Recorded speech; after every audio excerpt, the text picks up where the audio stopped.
1기 신도시 재건축 리모델링 문제인데 리모델링 추진하는 데가 많았죠. 그런데 노후계획도시 특별법이 나오니까 리모델링이 중단됐어요. 빨리빨리 결정을 안 해주고 법을 통과를 안 시켜주니까 시간만 계속 늘어지고 있다. 1기 신도시 가장 핫한 시죠. 재건축을 해야 되냐 리모델링을 해야 되냐 이 이야기 한번. 아파트는 망고쌤. 국회에서 표류 중입니다. 표류. 너도 나도 해준다고 하더니 발의만 해놓고 그들도 보지도 않고 있다는 거죠. 지방노후단지는 관망이고 지방의회 중심으로 특별법을 빨리 해라 라고 하고 있는데 연내 불발될 가능성이 높다. 법안 처리는 1년 이상 밀릴 수도 있다. 이런 이야기가 나옵니다. 법사위라는 데가 있죠. 거기서 법안을 심의를 해가지고 통과가 되면 이제 국회 본회의로 가서 거기서 통과가 되면 이제 발효가 되는 거죠. 시행을 하는 건데 이 중요한 법은 원래 원칙적으로는 법사위 밑에 소위원회라는 데서 하나하나 구체적으로 따져가지고 이야기도 하고 공청회도 하고 해가지고 결정을 한다는 거죠. 그래서 이것도 중요한 법이니까 소위원회에서 심도 있게 하고 있는데 이 노후계획도시 적용할 대상조차도 지금 합의를 못하고 있다. 이런 식으로 가면 이제 연말 지나고 내년 초 되면 이제 본격적인 국회의원 선거 시즌이 되니까 요거는 이제 나몰라라 하게 되고 국회의원 선거 끝나고 나면은 이제 국회가 해산이 되겠죠. 해산이 되고 새로 뽑힌 사람들을 바뀌잖아요. 그러면 법이 자동 폐기되는데 많은 사람들이 기대하고 있기 때문에 뭐 다시 발의되겠죠. 그래서 최소 1년 이상 걸릴 수 있다. 그래서 지금 안 되면 1년 동안 뒤로 밀릴 수 있다. 그러니까 이제 지자체들은 난리가 난 거지. 국회의원들은 국회의원이지만 지자체는 속이 타들어가는 거죠. 지역 주민들하고 관련이 깊으니까. 근데 왜 노후계획도시 특별법을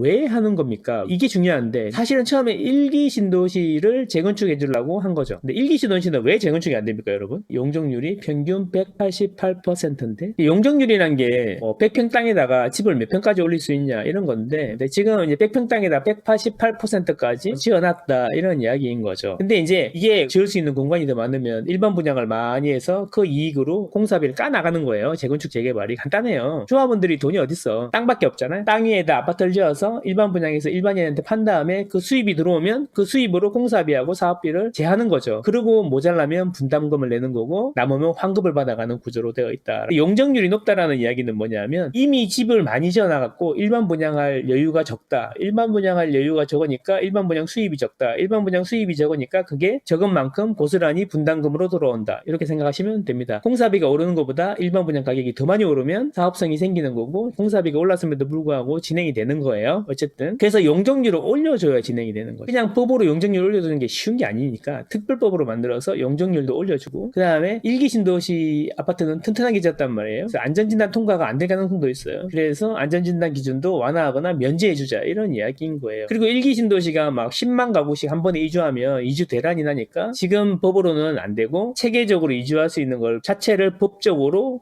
만들어보자. 이게 이제 특별법을 제정하는 취지라고 합니다. 결국 이야기는 1기 신도시 재건축 해주려고 만든 법이에요. 1기 신도시가 재건축이 될 때까지 완화해주는 법이 되겠죠. 그러면 요게 1기 신도시만 해주려고 그랬는데 우리는요? 라고 하는 데가 있단 말이죠. 거기가 어디야? 지방에도 1기 신도시랑 비슷하게 들어온 데가 많단 말이에요. 계속 말씀드리지만 둔산동은 제가 1기 신도시라고 그러잖아요. 대전시 둔산동 1기 신도시. 자, 거기도 해주세요. 우리는 1기 신도시 아니지만 1기 신도시랑 비슷하게 들어가지 않았습니까? 광주 상무지구도 1기 신도시랑 비슷한 시기에 들어왔단 말이에요. 그러니까 거기도 해주라 이러니까 뭐 어차피 하는 거 판을 키워보자 그래갖고 노후계획도시 특별법 이란 걸 만들어서 1기 신도시뿐만 아니라 전국에 있는 90년대에 입주한 아파트를 다 대상으로 하겠다. 거기에 용적률도 올려주고 안전진단도 면제해주고 체계적으로 이주도 시키겠다. 이런 이야기인 거예요. 그럼 여기서 노후는 뭐고 계획도시는 뭐냐. 이 기준을 지금 계속 논의 중이다. 최대한 많이 넣으려고 그러겠지. 자기 이익이 되는 대로. 이 노후의 기준은 20년이고요. 계획도시는 뭐냐면 100만 제곱미터 이상의 33만 평 이상이죠. 택지지구를 이야기한다. 결국 뭐냐면 20년 이상 되었고 100만 제곱미터 이상 되는 택지지구까지